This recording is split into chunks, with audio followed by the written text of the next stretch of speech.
Stop scrolling, because the 2026 Batmobile just broke cover, and it looks like it rolled straight out of Gotham's darkest future. Up front, the design is pure intimidation: a low, jet-inspired nose with razor-thin LED headlights and a glowing bat insignia across the grille. Sleek matte black armor makes it look more like a stealth fighter than a car.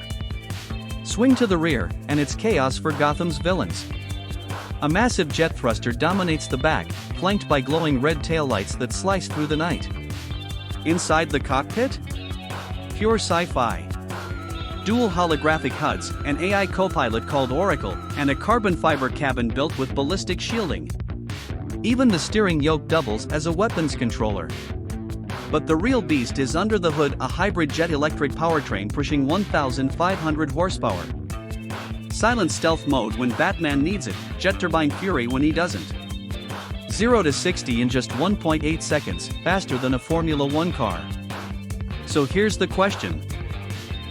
Would you rather drive the 2026 Batmobile, or stick with hypercars like a Bugatti or Tesla Roadster? Drop your answer below, backhand index pointing down.